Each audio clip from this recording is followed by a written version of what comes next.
Will Android apps eventually make Windows tablets a thing? Let me start by clarifying the headline. I know Windows tablets exist. In one of the rare nerds WHO's been using 2-in-1 PCs as my primary device for over a decade. I've been on the tablet train before the Microsoft Surface even existed, back when 2-in-1s were just called tablet PCs. And yet, after all this time, tablet PCs have never been great at being, tablets. Usually, it's not been for the lack of decent hardware manufacturers to have been able to put out devices with good designs and nearly iPad-matching performance. Instead, it's the dearth of software that makes it hard to use a Windows tablet to its fullest potential. And then Microsoft announced it would be bringing Android apps to Windows, suddenly opening up a myriad of possibilities for touch-friendly Windows devices. Amazon's Zero-to App Store, used for its Fire tablets, would be available within the Microsoft Store, while Intel would be assisting with the back-end technology. Earlier this week, Microsoft revealed this technology would be rolling out in a public preview starting next month. Although it's been under testing via the Windows Insider program for months now, this reveal was further bolstered by Google's announcement that it would bring Android games to Windows, although it is apparently doing so without Microsoft's help. And app stores aside, the Windows Subsystem for Android, the bit of software that runs all these Android apps, has opened up the door for users to sideload a myriad of apps that might not officially be available on Windows yet. It's been a long time since I've felt like there's hope for Windows tablets having software that's properly built for them. Don't get me wrong, I've been using Windows tablets all this time for a reason. There are certain conveniences afforded by the form factor, most the ability to write notes and sketch out ideas and diagrams. I have no particular affinity for real pen and paper, but I do like being able to brainstorm and solve problems in the manner best afforded by handwriting.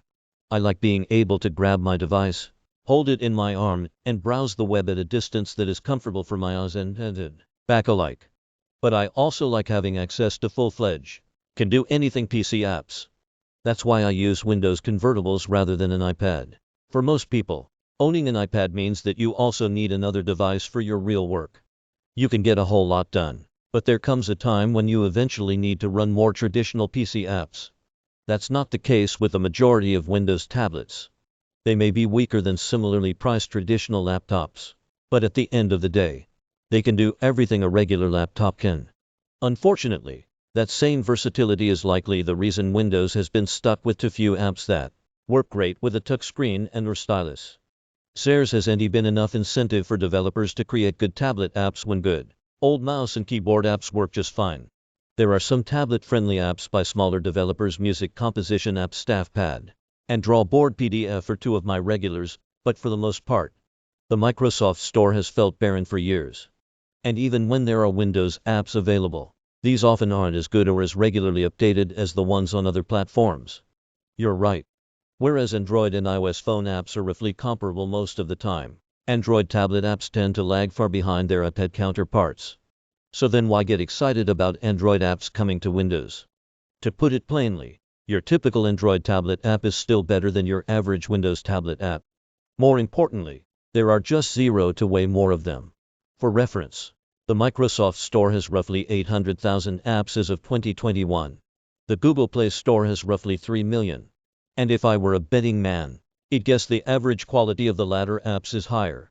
Even if most Android apps designed for phones don't have an optimal UI for tablet-sized displays, at least they tend to work just fine. Granted, Microsoft is using the Amazon App Store, and so far there has only been a tiny selection of apps officially available for Windows insiders during the testing period. But it took no time for enterprising developers to figure out how to sideload Android software onto Windows 11, including the Google Play Store and Google Play services. Technically, you don't even need to be running an insider build to run Android apps. And already I've reaped the benefits. Just a couple of weeks ago, I was trying to find some very specific content that was only available for Android and iOS apps. No Windows app, not even a browser version. I simply sideloaded the app, and it worked without a hitch. Since then I've loaded a variety of apps, and with a few exceptions, they've run without a hiccup. The Android Kindle app running on Windows is a million times better than its native Windows equivalent. In these past few months, I've used more new touch-friendly apps on Windows than I have in years. I also suspect that the increased prevalence of tablet-friendly Android apps will end up benefiting Android tablets as well. While Android tablets may be relatively unpopular, Windows 2-in-1s are a growing category. Bringing Android software to more tablet-sized devices will hopefully entice developers to create more apps optimized for tablets. Bringing Android apps to Windows is one of the best things to happen to tablet PCs in years. But it's up to Microsoft to make it worth the while both for users and developers. So far, my experience with Android apps on Windows has been surprisingly positive, but only after using workarounds to get the most out of the system. Though Microsoft is understandably testing just a small number of apps before the public release. My worry is that the Amazon App Store will become a barren wasteland after the initial hype. In my ideal world, the full Google Play Store would eventually be readily available on Windows 11. But there's no indication from Google that'll happen. Still, things are looking up for tablet users on Windows. Here's hoping this is our year.